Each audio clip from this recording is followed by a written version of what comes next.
Today's episode is brought to you by Level 7 NYC. If your firm is spending on marketing without knowing what's actually working, guess what you're paying for? You're paying for guesswork. Level 7's marketing audit identifies exactly where each dollar's going, where the budget's leaking, and most importantly, what to do about it. Level 7 NYC, the official sponsor of all things litigation funding. Ladies and gentlemen, boys and girls, listeners and viewers in the video age of all ages, welcome to another episode of All Things Litigation Funding. My name is Ted Farrell. I am the co-CEO and co-founder of Litigation Finance Advisors. And boy, are you in for a treat today.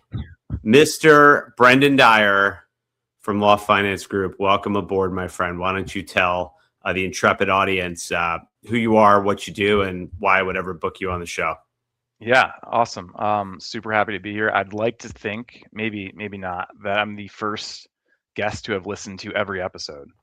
So you might be the first guest to listen to any episode. That's even. So you might have like two. You might have two. It's like It's like you have the banner for like won the division, won the conference, won the championship. Division would have been good. All right, well that's good. Yeah. So thanks for having me. Excited to be here. Do you have pointers? I think do you have constructive criticism? I mean, I do have a script. I think I know your script, so I'll try not to front run too many of your questions. Okay. Well, actually, my first question then I was going to say is, where's my term sheet on that thing we sent you last week? Yeah. So that's my. Oh, it's a pretty good. We're working on it. Okay, that's it. Okay, Pat. Anyway, so Brandon, glad you're here. But most people obviously would probably know who you are. But tell them a little bit just about your sort of like how you got into business. And I know you've been in another funder, your background, and that'll sort of inform what we're going to talk about today. Sure, and actually, I think it will end up looping back to the joke about the podcast. Even better. So I'm Brendan Dyer. I'm a director at LFG. I focus on origination. Prior to LFG, I was another well-known funder that was focused on IP litigation primarily. I think someone said it was supposed to be a compliment recently. They described me as a weird animal. And so I come to this seat from, I think, a bit of a different background than a lot of folks. I've been in the space now. I think this is going on my 6th year. And that's a lot. And in this business, that's a long... Yeah, that's a good run for sure. But prior to that, I discovered litigation finance in 2014, which again, back to the podcast thing, the internet was a different place, the industry was a different place. There was not a ton of information around. Anyway, but I'll start with what I did prior to funding and then get into that. So prior to joining a dedicated IP litigation funder, I actually was. Can I tell people it was Woodsford, or we want them to drive traffic to your LinkedIn so they'll look you up? I was trying to drive traffic, Ted. That's fair. Okay, we'll cut that. Maybe we'll cut that out. Other guests tend to not reference their previous employers by name, so I thought that I would. Yeah. So prior to Woodsford, thanks for that. I spent my career at a handful of AmLaw 100s. In a strategic pricing role. And so my focus has always been really the business of law, right? And understanding the actual law firm business model, what the pain points were, how the the capital formation of those firms affects decision making, and so on and so on. The boring stuff that folks don't necessarily like to dig into, but how does cash basis accounting affect decision making when it comes to going on risk, whether that's funded or contingent work. And that cash basis, I think, is for people who maybe don't know as much about the biz, who've stumbled upon us, but law firms are traditionally partnerships or PLLCs, meaning if that money doesn't come in calendar year 2026, it's not getting distributed, and so you might have a contingency case that looks really great and you're all excited about it. But, when you all talk about it internally, even a realization in 3 years would be optimistic. And so can we go that long with 8 timekeepers, right? Like doing that. And that's really like kind of like the genesis from the law firm demand side of this business. Right, exactly. And so I actually came to it from a very practical standpoint. So, long story short, I joined a firm in, I guess it was 2013, and I was a part of a two-person team. We had no oversight, and we were tasked with. I'm sure you've heard of the death of the billable hour, Ted. But back in It's like the those thing in days, The Godfather when they're like, the guy's been dying of the same heart attack for 20 years. Yeah, it's like that. correct. Right. So this was post 2008. The death of the billable hour was upon us, and Yeah. me and a brilliant colleague of mine were tasked with trying to move our firm off of the billable hour into what became known as AFAs, or alternative fee arrangements. Some people called it value-based pricing, etc. Through those exercises, But then there was that presumes the billable hour wasn't valuable. That's kind yeah, of the rough. Now we're going to yeah, give you value. Yeah, that's a pivot. You know what I mean? It's a pivot. It's yeah. conversation. It's So conversation. spoiler alert, the billable hour not dead. How many years later is this? That's 13 right. years later. That's right. Yeah. So through those exercises, I became frustrated that, well, first off, on the litigation side of the house, there was this mentality that you couldn't predict the costs of litigation, right? It was kind of like transactional work was boilerplate. You could figure out what that was going to cost. You could come up with an AFA, whether that's a fixed fee or a fee cap or some sort of risk sharing value-based fee. Mm-hmm. It was viewed, we didn't have the data fidelity to really figure out what a litigation would cost, and so there was some hesitation about going on risk.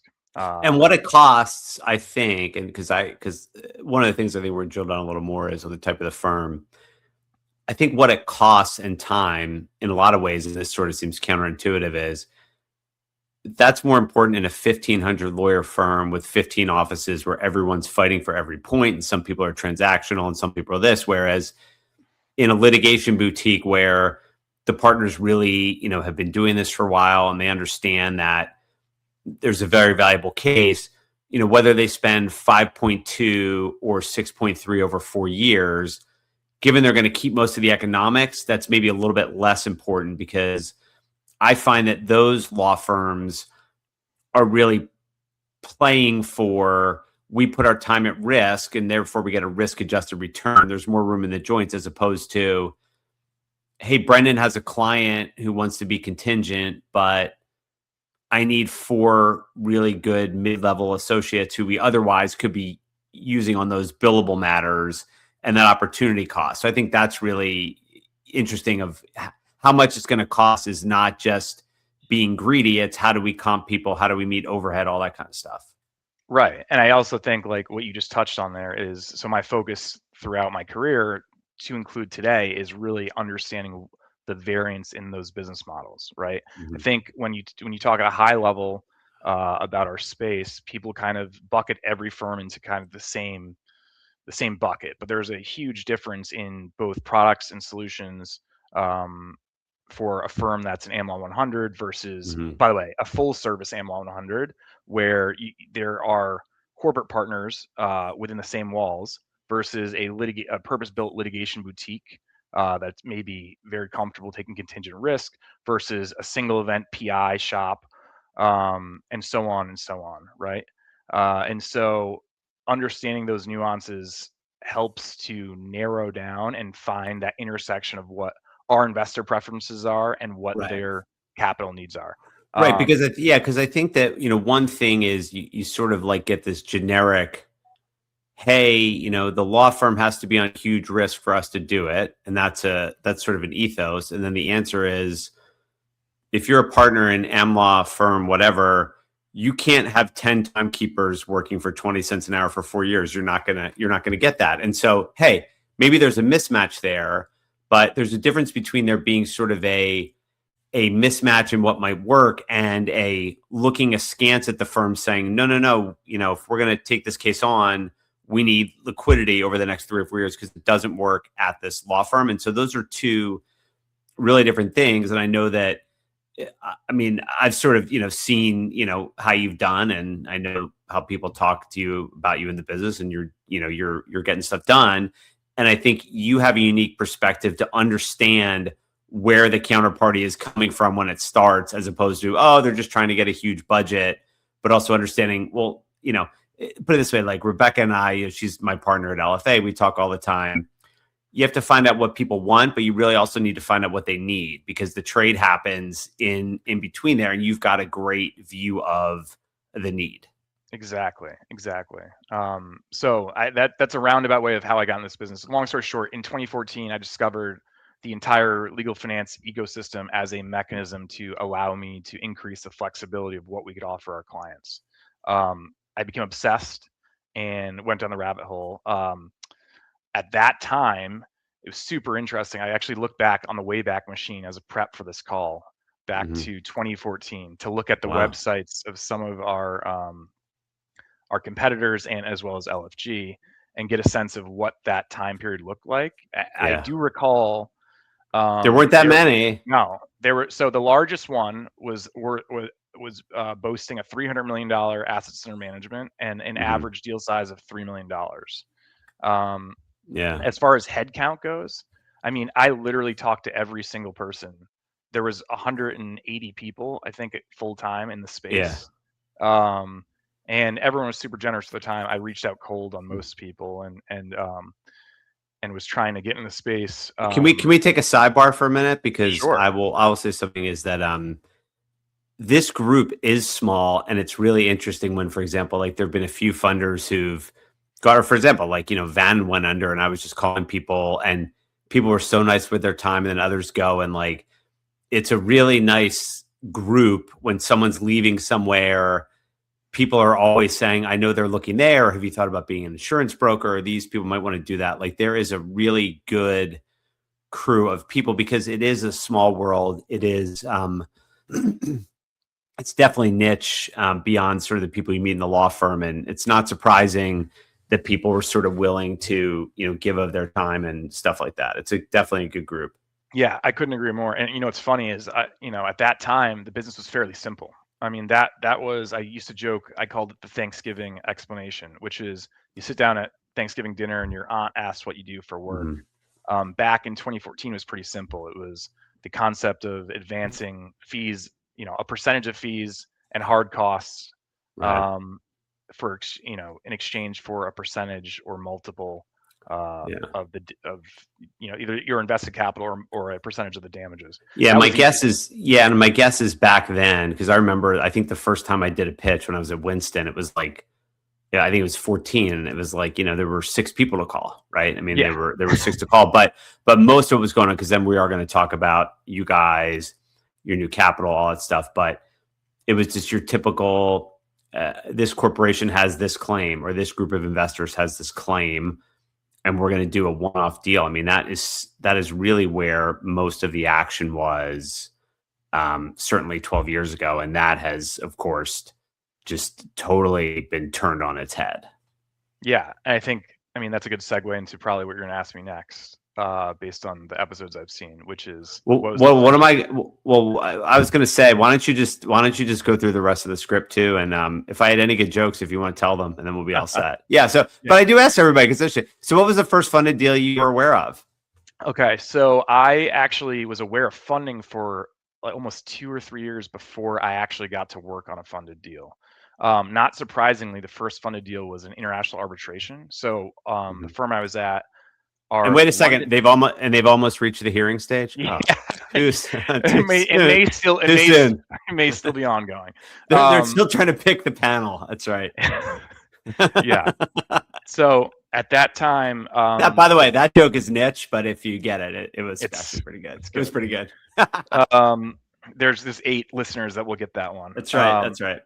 So at that time, the Brits were ahead of us, right? So as most people that have been around the space, or at least maybe listeners that haven't been around the space, a little history lesson. So Australia and England were really the origins of our asset class. And so at that time, the partners in London were more familiar with the solutions than the domestic U.S. partners. So I was able to jump on this international arbitration deal I So was this is when kind of, this is when you're inside at the firm in the pricing yes, department. Got it. Okay. correct. Right.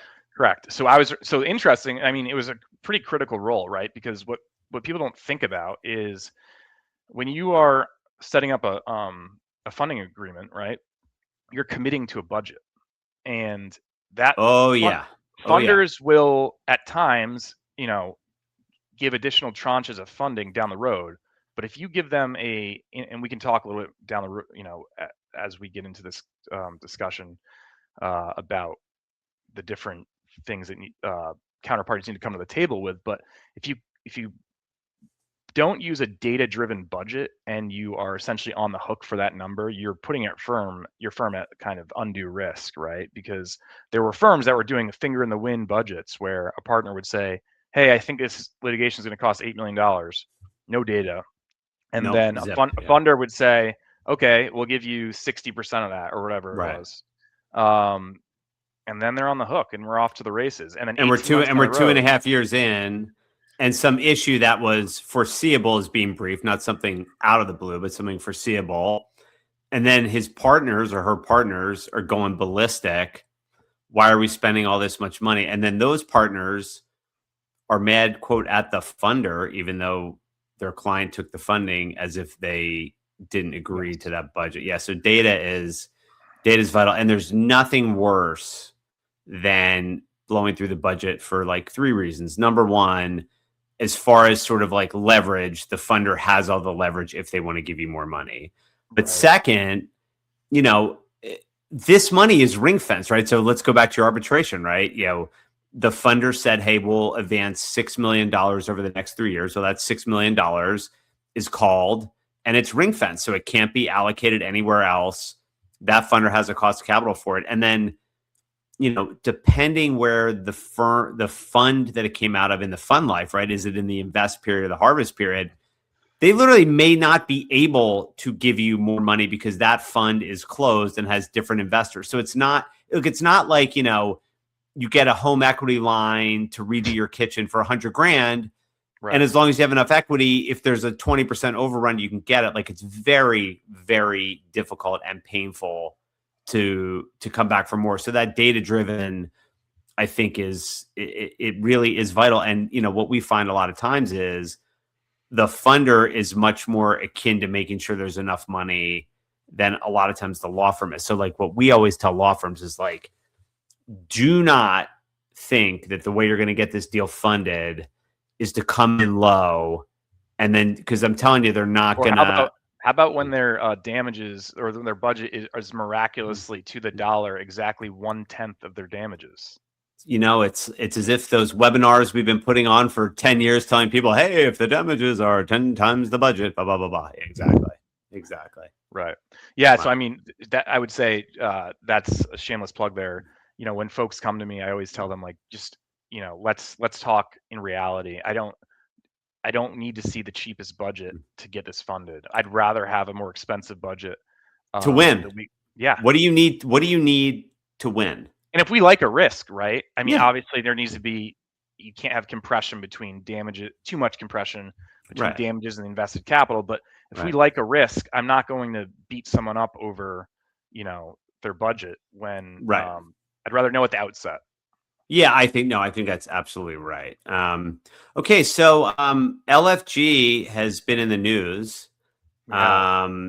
and I guess word sometimes doesn't travel fast. So tell us about this exciting news about Rocade. Sure. Well, just a little background because I don't think I gave much on LFG. So before I was talking about myself, problem I've had in the past. So But look a where little it's bit, gotten you. Look where yeah, it's right, gotten you. yeah. That's right. A little bit of LFG just as a by way of background. Super interesting story. So we've been around for this is our 31st year. Pretty fascinating, especially given how nascent our industry is. I don't know if it's really a fair moniker, but we started out in the post judgment space strictly, and Hmm. so we were doing primarily judgment monetization for a number of those years.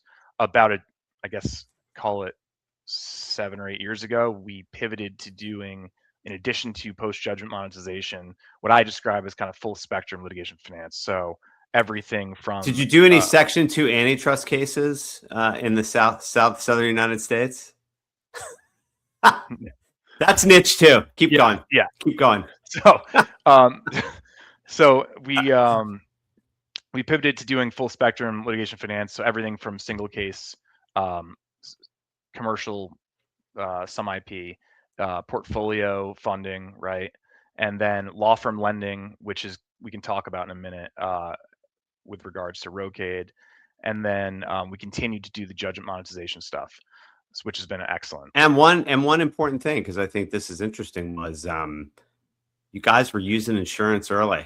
We were We're very using early movers insurance on insurance. very early. And when I got a whiff of that, I thought, oh, this is pretty interesting. And usually doing it before the close, which was very, because a lot of funders would take down 5 risks, put them in one spiv, use a little of the spread they're making to get a capital protect. But you all were the first one where I remember was looking at an underwrite with you all, and it was like, oh, we have to get on with Concord, to talk about insuring this, which is really interesting.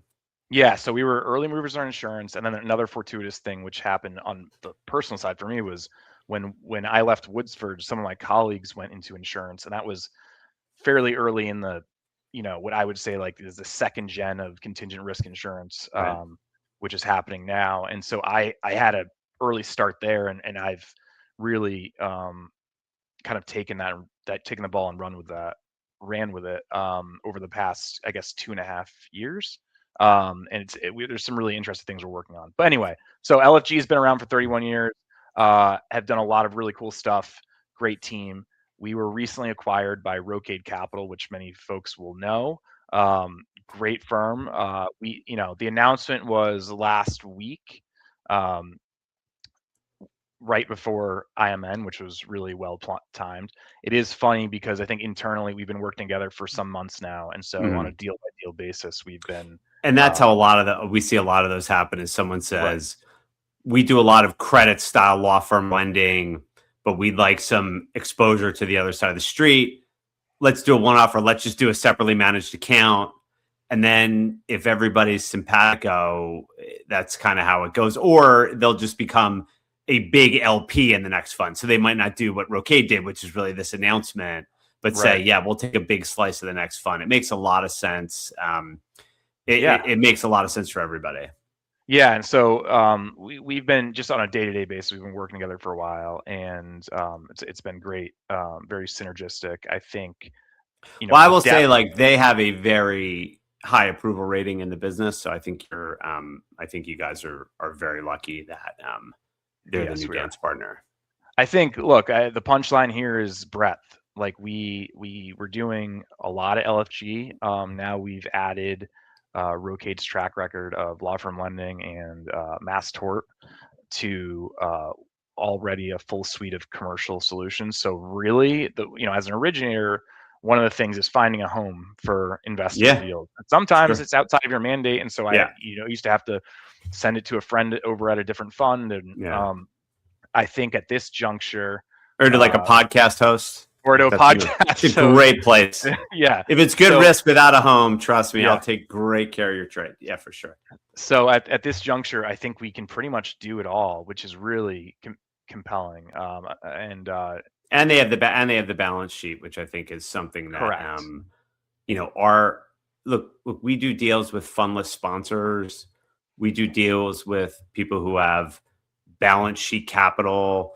We do deals with funds that have LPs and they have broad discretion, but they can still shake their head at the end when the draw. So there's obviously all different ways to do it.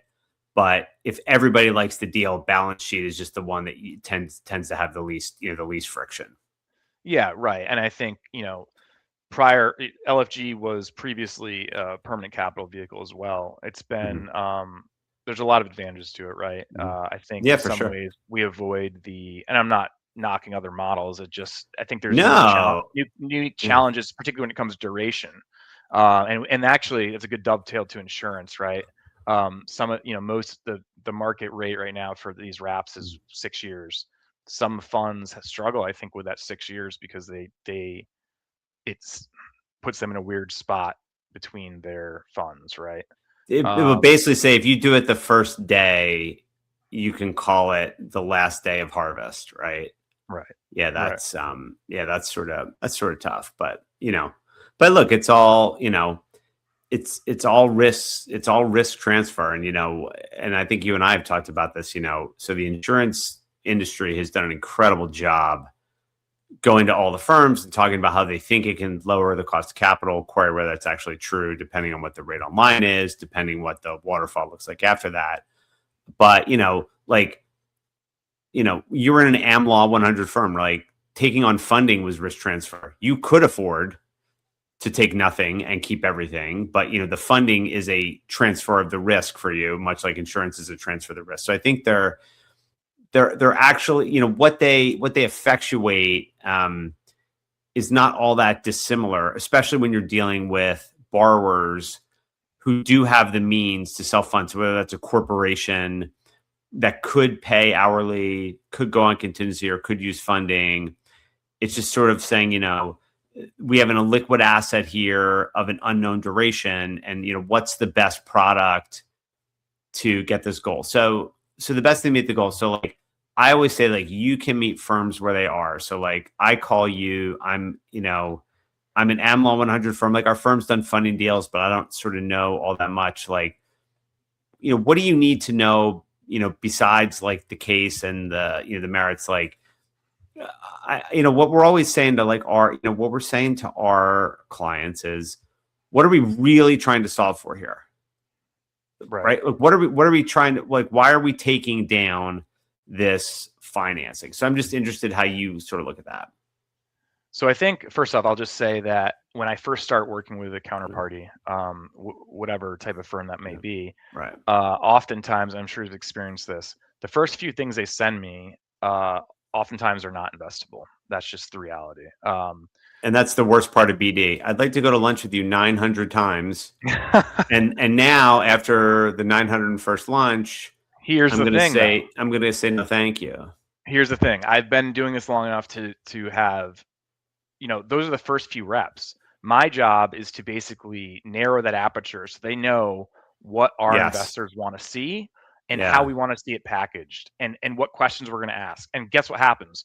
Folks that I've been working with for years, when they bring me stuff, it might be an 80% hit rate, right? Yeah, because they know, they know what to not bring me, which is, I think as important as what to bring me. So, well, I remember like when I remember it was a Van, and I had that exact call with someone at a mega law firm. He says, "Oh my gosh, I get it now." And it's funny, we have a case we took on contingency 2 years ago, and we would have done it, and it really paid off because Vannon closed us that same day. So I guess it never paid off, but such is life. Maybe he'll be listening and call me back. We'll see. We'll see. Too soon. Maybe too soon. I don't know. Maybe some frayed edges there. I don't know. So as far as what people should bring, I think obviously the merits are the backbone, right? I think that's super important. All that being said, I've worked with some incredible attorneys that will work up a case, bring it to me with really strong merits. And, this goes back to the law firm business model. Firms that are used to being on risk and are smaller litigation focused boutiques, oftentimes have a better understanding of what's required from an investor standpoint. Because it's the same way they would look at it. So in other words, when they go to their committee, what are these experts really going to cost? How much is it going to cost to host all this data? Oh yeah, for sure. But can we collect it? Are they good for it? Where do we get it? But yeah, exactly. Because they're thinking, in a lot of ways, they're doing the same underwrite as a litigation finance provider, which, I've always thought this was sort of odd. Again, there's not that many people that work in our business, but like the ones who are lawyers, relatively few are plaintiffs lawyers doing this kind of work, which I think is always thought was, and I get it because, you want to raise money and you say, she clerked for this judge and was a partner here or an associate. And by the way, and at a fabulous firm and like, whip smart. I mean, all the chops, but like, yeah, cases have risks. Like you can't say no because there's a defense. Like, well, there's also Yeah. If you Yeah. need a case with no defense, you'll just never be able to allocate capital. I keep hammering this, and I apologize. Maybe this will be a theme, but again, the business of law, right? The Mhm. other thing is you have the same case with two different firms. One is structured to, one is a um, litigation boutique Mhm. with dedicated plaintiffs' attorneys, and the other is a full service law firm.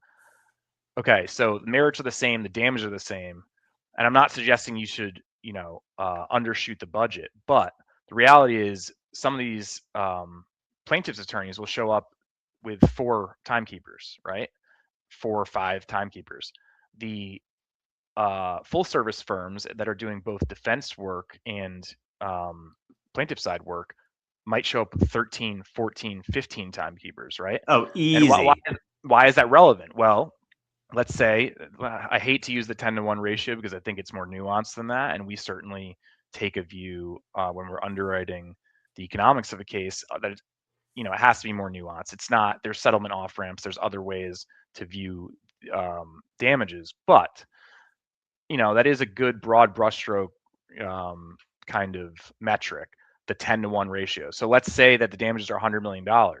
Some boutique might be able to litigate that for $6 million, and that's a great investment. And there's plenty of room for us and them. And but let's say a huge AmLaw 50 firm gives us a budget for $26 million on a $100 million Yeah. damages case. It's just not investable, right? And so Yeah. There's a big deal I worked on once, and the law firm kind of wanted, me to introduce them to a couple firms. There was one with an amazing track record, mid size. Their budget was like 7.5. A huge law firm bid about 11, but not out of bounds. And then one of the 10 largest law firms in America said they could do it for 25 million. And the funder was like, yeah, that's what we're going to go forward with. And the punchline is they went to their investment committee. They said no, and they're no longer in business. And I don't know if they ever, I don't know if they ever made an investment. So there you go. Take it for what it's worth.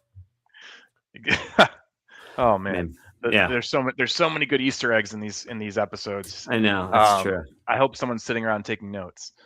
Not me. It's not me. I promise you. I promise you it's not me. But yes. So where were we? So it's basically so like a litigation boutique is also able to shoulder that risk in a way that an AmLaw 100 is. And of course, an AmLaw 100 firm that normally does defense work, especially in these big cases, sometimes their clients are saying, this is a huge liability and we know we're paying something, right? Like this is like you think about an MDL where there's a medical device and there's thousands of claimants.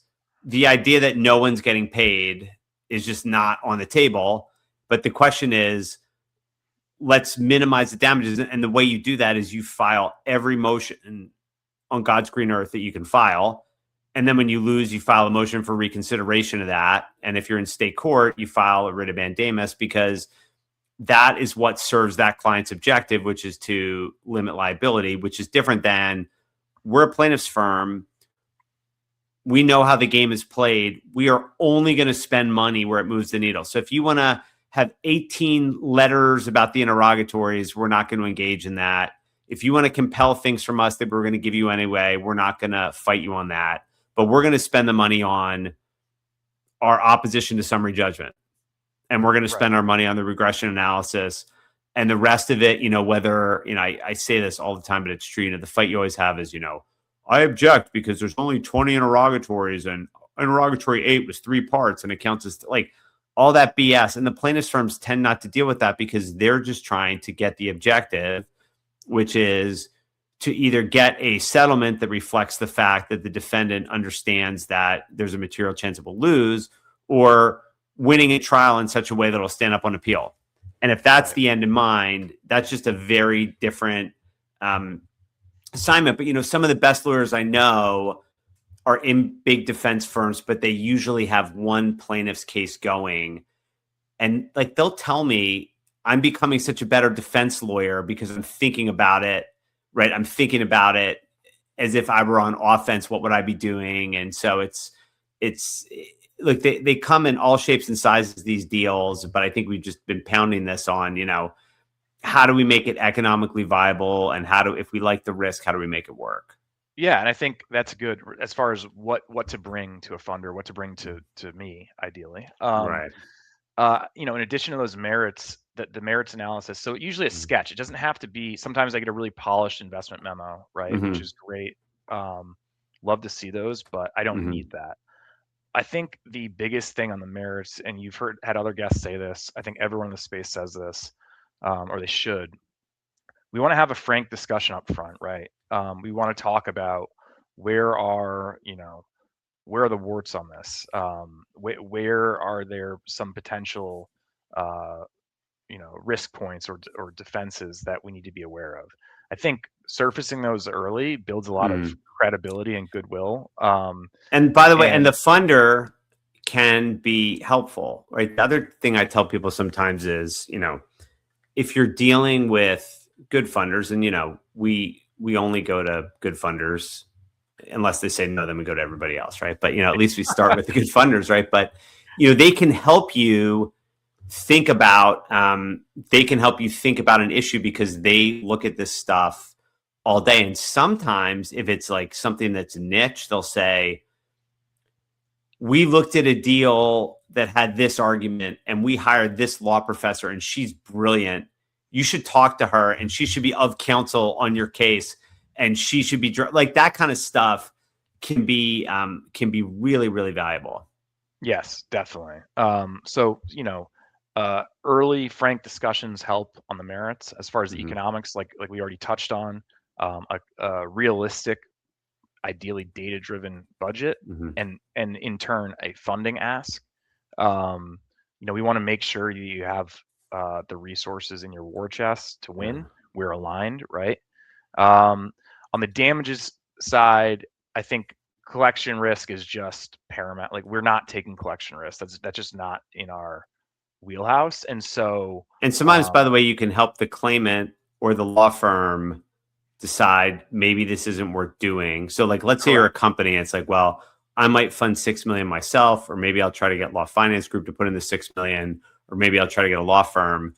And at the end of the day, if you as a company who's been doing this for 30 plus years thinks that it's not investable given the inability to collect the funds, like, a judgment is really neat, but if you can't collect, it is a hollow victory, as you know. I mean, well, that's a great segue to the judgment monetization space. I think I tell people all the time, sometimes when folks have a judgment on appeal, they'll say to me, well, we'll take a look, we like the risk, and we will offer to essentially advance or monetize a portion of that judgment. And I think sometimes that underwriting process generates a lot of confidence for the claim holder, right? And they'll say, well, you guys like it, I'll just wait around to get my check. And I always make the joke of, well, take that judgment, that piece of paper, and go to the grocery store and try to buy a case of beer. It's not worth anything yet. And if the appeals process wasn't effective, there would be no appeals process, which is to say that there is still risk. And the bigger the judgment, the higher the quality of the appellate advocacy, even if they still don't have a snowball's chance, it will be very well written. And by the way, if you read it and didn't read any of the cases, know what you were doing, you read that opening brief and say, wow, like this thing is over for sure. Yeah. Yep. So, I think sometimes folks get hung up on, I think there is confidence around the limited risk of some of these situations. And I would just say that, we're designed for that risk transfer mechanism. And by the way, and as a fund, let's say you win the appeal, but they remand on one issue. So you're adding 3 years to it, right? Like, funds are paid to wait. Correct. Law firms cannot wait to be paid, and claim holders, a bird in hand is better than two, right? So correct. That's just, that's just the reality. But that's really, the reason I think this business is so effective, and I think that most good law firms are looking at ways about how they can do more of it, is it's just symbiotic. Like these two different types of entities have just different ways of capital allocation, how they're funded, and risk tolerance, and so it can work. It can work very well together. Okay, big segue here. Biggest misconception that you hear about the funding business? I would say, kind of going back to the early days, I think I would describe it as kind of a lack of flexibility or creativity. And so I think early days funding was single cases in portfolios. That was the majority of what I think was out there. Now, particularly with our partners at Rocade, we really have this emphasis on flexible capital.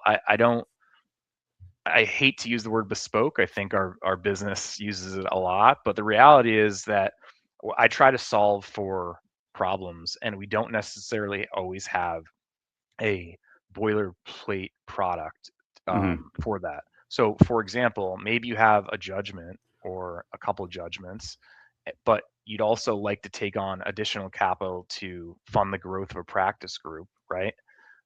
So maybe you use those two judgments to access as a baseline for a larger facility that then can be used to fund additional cases or hire or do whatever.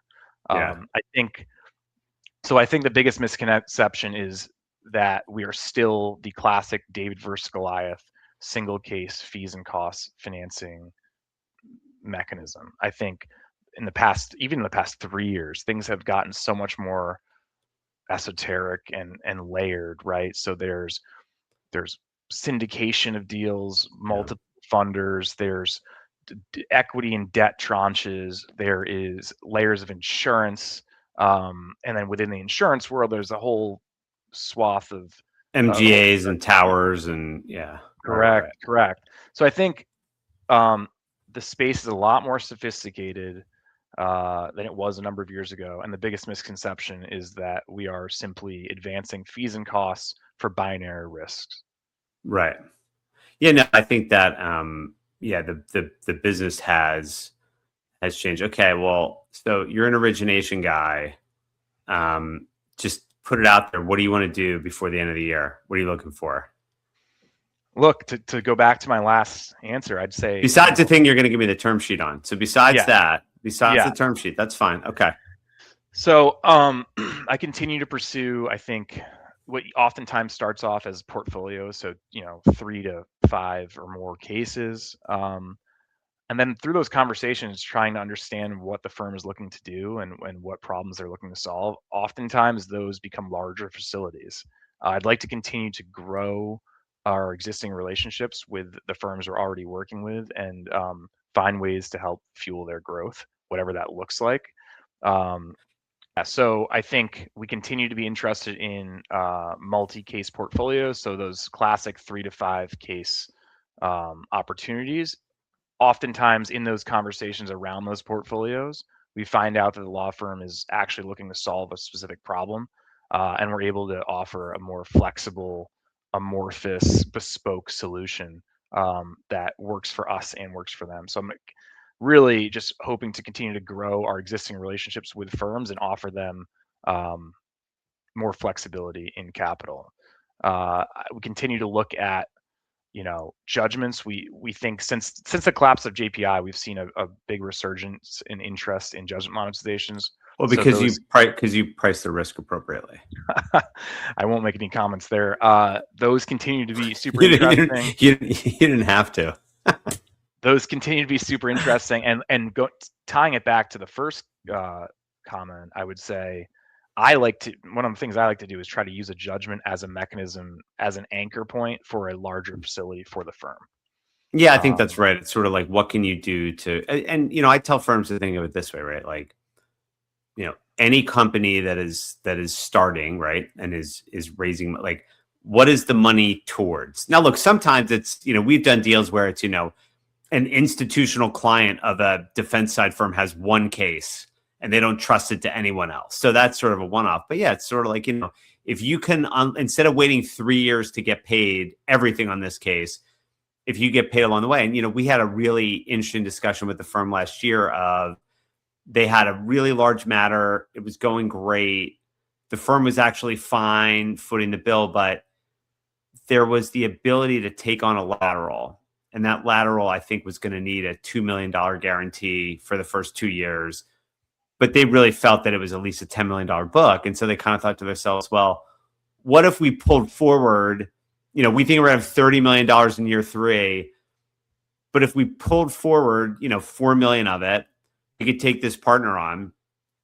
We think that leads to $20 million in fees, which is much less than the $4 million, right, is going to cost us for that. So I think you're right. Just, if you can look at it with a little broader view, just not this matter, this kind of financing can really be helpful to firms to grow. So I'm with you there. Yeah, I think I couldn't agree more with that. That specific example sounds super interesting. I think, look, one of the misconceptions I think that's been around for a long time is well-capitalized firms and clients use and need this product, right? Or these products. So I think the biggest 100%. Thing is that, these are distressed situations, or these are, the David versus Goliath. I think that's becoming that they're only David versus Goliath. Right. Well, think of it this way. So people say, well, why can't that company pay for this litigation? I said, well, call the general counsel, who is normally juggling 30 to 40 defense side matters, and just ask, what is your P&L for affirmative litigation this year? Right? How much, where is the line item for that? And the answer is there probably isn't one. Right. Correct. And so that's sort of how it goes. And revenue is one thing, but everyone's a cost center, everyone has a budget, everything's aligned, and someone has to pay for it. And oftentimes a one-off big ticket affirmative litigation is not in the budget. And so look, maybe after running a process, that corporation decides to pay for it themselves, but to not even look, I think is is something that is really a missed opportunity. Because look, you might end up hiring a really expensive firm. You might end up paying a lot of money, but saying, we still thought that was superior than what was available in the market. And that's fine. Price discovery is valuable, whether you transact or not. Absolutely. Okay. My friend, so well done. It went better than I thought it would. Any final plugs? Anything else? No, just stay tuned. I think we're looking forward to this year. Both LFG and Rocade are, as we continue to gel and blend. So definitely reach out. We, like I said, flexible capital and more breadth. So that's the theme today. Flexible capital with breadth. Music to the market ears. See you, brother. Thanks. All right. Have a good one. Bye. Today's episode is brought to you by Level 7 NYC. If your firm is spending on marketing without knowing what's actually working, guess what you're paying for? You're paying for guesswork. Level 7's marketing audit identifies exactly where each dollar's going, where the budget's leaking, and most importantly, what to do about it. Level 7 NYC, the official sponsor of all things litigation funding.